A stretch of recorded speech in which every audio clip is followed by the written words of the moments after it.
Let's explore a story so dystopian it sounds like fiction, but it's happening right now in Georgia. A Black woman in Georgia, Adriana Smith, has been declared brain dead, and yet the hospital refuses to let her body rest. Why? Because she was 9 weeks pregnant. Let that sink in. Her body is gone. But the state said no. Keep her alive for the fetus. Adriana Smith was a 30-year-old registered nurse, an expectant mother, and a devoted daughter. She had dedicated her career to caring for others, working long shifts and always showing up with compassion. She knew the healthcare system, its strengths, its gaps, and its blind spots. But she never imagined she'd fall through one herself.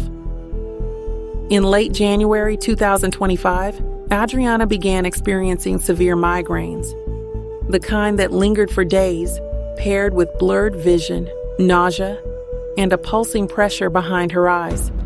She went to the hospital multiple times, voicing her fears, asking for answers, not just for herself, but for the baby she was carrying.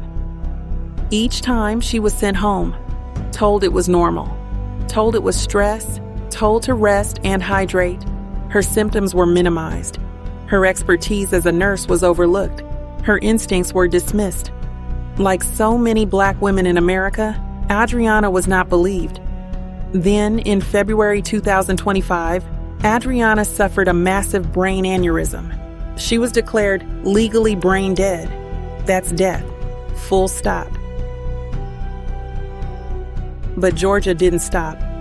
The hospital, backed by the state's fetal personhood law, decided her body still had value, not as a person, but as an incubator. So, against the family's will, against logic, and against compassion, Adriana has been kept on life support for over 3 months to allow her fetus to develop. Let's be clear. This isn't medicine. This is control. The law they're hiding behind?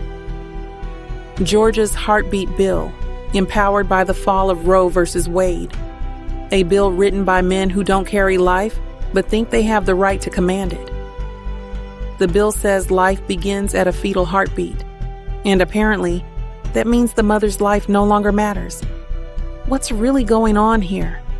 This isn't just about Adriana. This is about power, about the state seizing control of a woman's body, even in death. It's about redefining who has rights and who has uses. They say it's about protecting life. But whose life? Because when it's a Black woman in the hospital, the same people shouting pro-life are eerily silent. The truth is, Adriana wasn't treated like a person. She was treated like an incubator, a vessel. Her humanity was deleted the moment the fetus was discovered. This is The Handmaid's Tale in real time. Not fiction, reality. And they're testing how far they can go.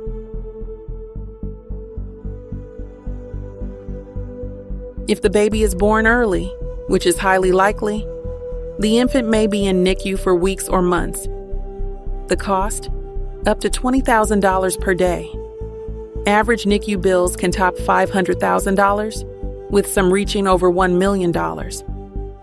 Even with insurance, families face monthly payments upwards of $45,000. Children born in traumatic or medically fragile conditions are far more likely to have physical or developmental disabilities. Caring for a special needs child? You're looking at $2.4 million over a lifetime.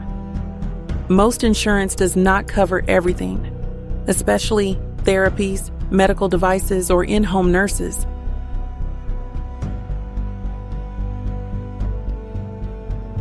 The family is stuck in an emotional purgatory. They can't grieve.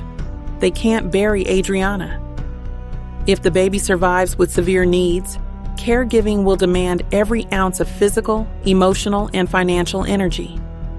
Black families already face higher rates of healthcare disparity, caregiver burnout, and financial instability.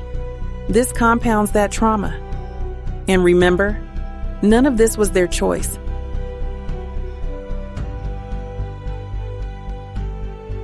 So let's connect the dots. The U.S. has a long, corrupt history of manipulating reproduction, sterilizing Black women without consent, experimenting on Black men during the Tuskegee syphilis trials, using Henrietta Lacks's cells without ever asking. This isn't new.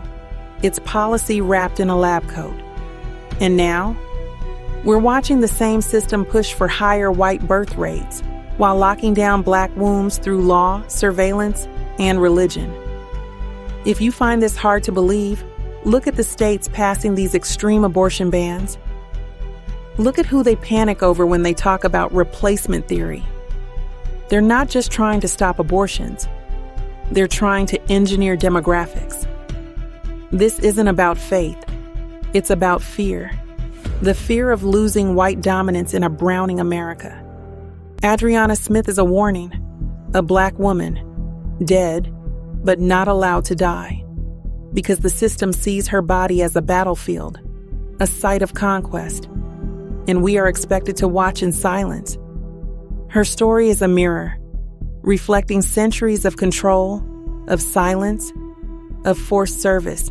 But this time, the whole world is watching. We have to name it. This is not medicine. This is not morality. This is modern-day biological servitude, and it's being legalized in real time. Adriana's family is still fighting for her to be laid to rest, but this fight goes deeper. It's about reclaiming autonomy. It's about rejecting the quiet genocide of state-sanctioned breeding programs masked as care. So ask yourself, when does it stop? Because if they can keep a dead Black woman alive to serve the system, then none of our bodies are safe. Say her name, because one day it could be yours or someone you love. Adriana Smith.